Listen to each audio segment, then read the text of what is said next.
আসসালামু আলাইকুম রহমতুল্লাহ।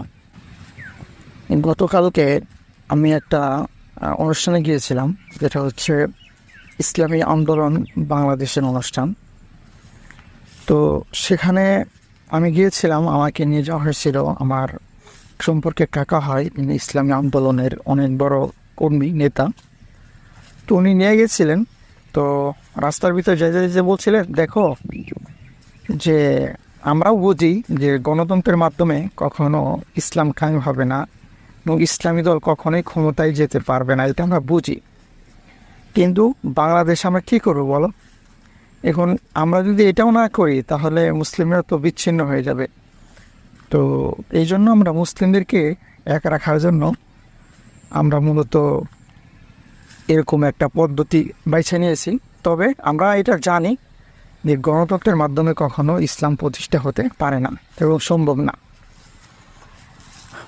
তো আমি দেখলাম যে জামাতের অনেকের সাথে আমি মিশেছি এবং ইসলাম আন্দোলনের অনেকের সাথে মিশেছি।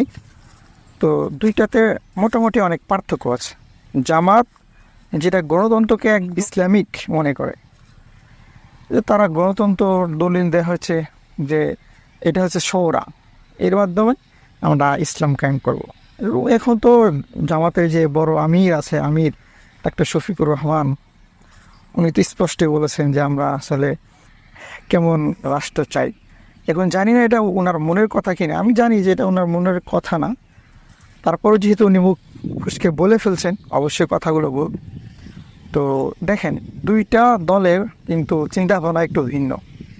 কিন্তু এখানে সমস্যা হচ্ছে কি, দেখা যায় যে জামাত ইসলামের বিজ্ঞ পাজ্ঞ অনেক লোকেরাই সংযুক্ত আছে, যার কারণে অনেক বিষয়গুলো তারা সমাজের সাথে মানে মিশে যায় এবং অনেক বিষয়গুলো তারা দেখা যায় এড়িয়ে যেতে পারে এবং এমনভাবে চলে যেন কেউ তাদের দোষ না ধরতে পারে।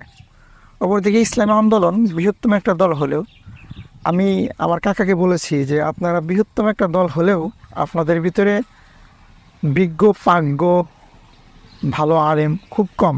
একদম দলের শুরু থেকে একদম মাঠের কর্মী পর্যন্ত সবাই প্রায় মনে করেন যে বিজ্ঞ কম। তো উনি স্বীকার করেছেন, হ্যাঁ আমাদের দলের ভিতরে বিজ্ঞ পাজ্ঞ ভালো আলেম খুবই কম।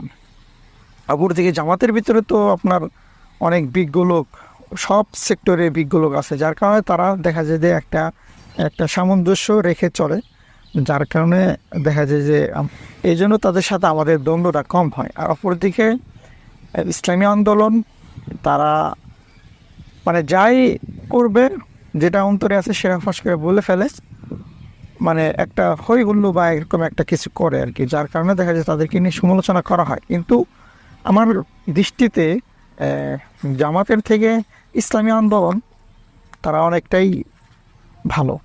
কেন? কারণ হচ্ছে যে জামাত সরাসরি চায় যে তারা গণতন্ত্র প্রতিষ্ঠা করবে, তাদের এই লক্ষ্য। আর ইসলামী আন্দোলনের লক্ষ্য খেলাফা কায়েম করা। তবে এটা একটা তরিকা, এটা একটা রাস্তা, তারপরেও এটাকে ওনারা বলছেন যে এটা হারাম এবং কুফুর। কিন্তু আমরা এই রাস্তা বাইছে নিয়েছি কেন? কারণ এই রাস্তা ছাড়া অন্য রাস্তা নেই।